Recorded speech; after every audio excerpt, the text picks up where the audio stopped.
Subscribe कीजिए RPG exam guide channel को और इस बेल आइकन को दबाइए कोई भी जॉब एग्जाम में सक्सेस होने के लिए। Welcome to RPG exam guide.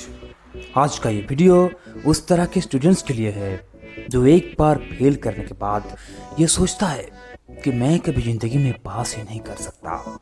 एक बार हार जाने के बाद वो ये सोचता है कि मैं कभी जिंदगी में जीत नहीं सकता। ये वीडियो है उनके सोच को झूठ साबित करने के लिए, उनको मोटिवेट करने के लिए। और ये कहानी है कैरोली टकक्स नाम के एक स्पोर्ट्समैन का, और ये कहानी एक्सप्लेन किया है mister Sandeep Mahsar ji. So all the credit goes to mister Sandeep महसरी।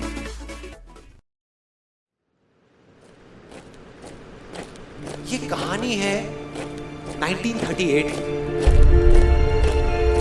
Kairali नाम के एक आदमी की, हंगेरियन आर्मी में, और वो उस कंट्री का बेस्ट पिस्टल शूटर था।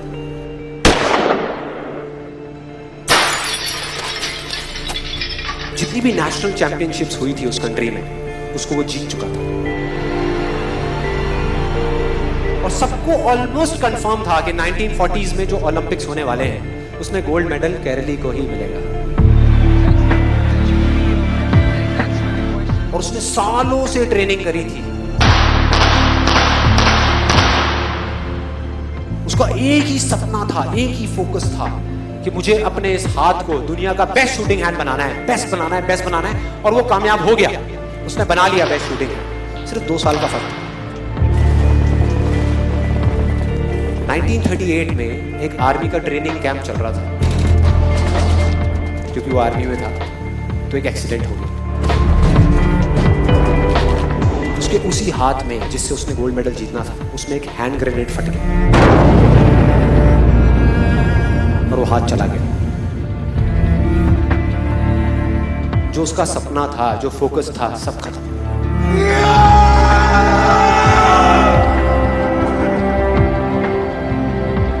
उसके पास 2 रास्ते थे। एक तो ये कि वो बाकी की पूरी जिंदगी रोता रहे और कहीं जा करके छुप जाए,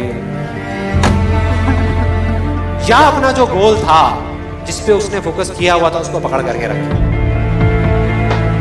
तो उसने फोकस किया उस पे नहीं जो चला गया था, जो उसके पास नहीं था।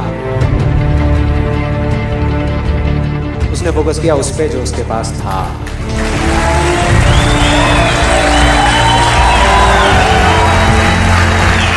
जो उसके पास था, और क्या था उसके पास में?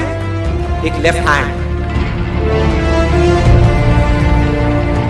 एक ऐसा हाथ जिससे वो लिख तक नहीं सकता था। 1 महीने तक उसका हॉस्पिटल में इलाज चला इस हाथ के लिए, और सही 1 महीने बाद अपनी ट्रेनिंग शुरू कर दी इस हाथ के।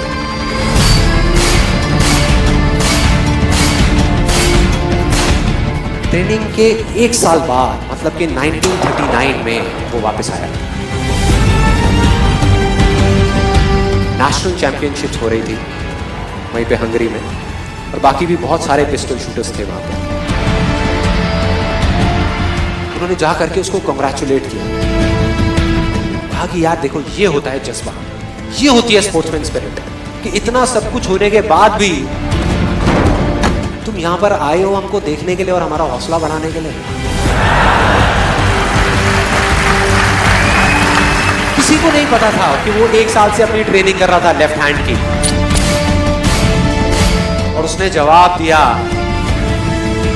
मैं यहां पर तुम्हारा हौसला बढ़ाने नहीं आया, तुम्हारे साथ कॉम्पीट करने आया हूं, तुमसे लड़ने आया हूं, तैयार हो जाओ। और कंपटीशन हुआ। बाकी सब वहां पर जितने भी लोग थे वो कॉम्पीट कर रहे थे अपने बेस्ट हैंड से। ये कॉम्पीट कर रहा था अपने ओनली हैंड से, ओनली हैंड से। कौन जीता? The man with the only hand, Kairali, जीत गया। लेकिन वो यहां नहीं रुका। उसका गोल क्लियर था कि मुझे इस हाथ को इस कंट्री का नहीं, इस पूरी दुनिया का बेस्ट शूटिंग हैंड बनाना है। उसने अपना सारा फोकस उठा करके डाला 1940 पे, जब ओलंपिक्स होने वाले थे। लेकिन 1940s के ओलंपिक्स कैंसिल हो गए वर्ल्ड वॉर की वजह से।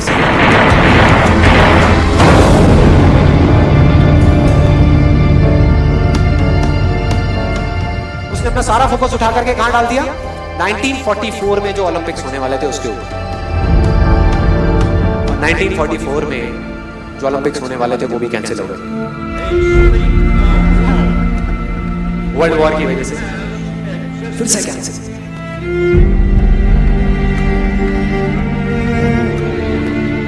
उसने अपना सारा फोकस उठा करके डाल दिया 1948 के ओलंपिक्स में।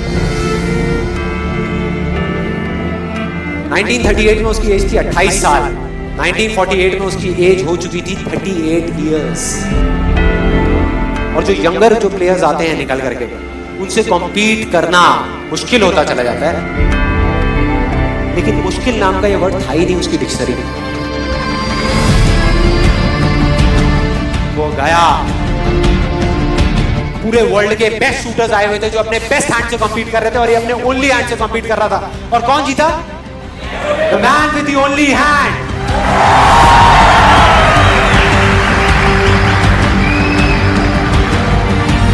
लेकिन वो तब भी नहीं रुका। 1952 ओलंपिक्स, दोबारा कॉम्पीट किया उसने, और इस बार गोल्ड मेडल कौन जीता?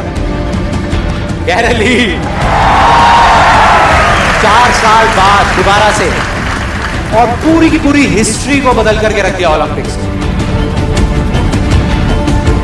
इस पर्टिकुलर कंपटीशन में उससे पहले किसी भी एथलीट ने लगातार 2 गोल्ड मेडल्स नहीं जीते।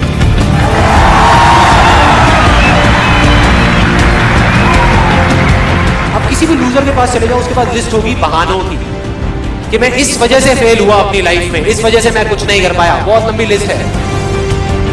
और दूसरी तरफ विनर के पास चले जाओ, उसके पास में 1000 वजह होगी वो ना करने की जो वो करना चाहता है, सिर्फ एक वजह होगी वो करने की जो वो करना चाहता है, और वो कर जाएगा।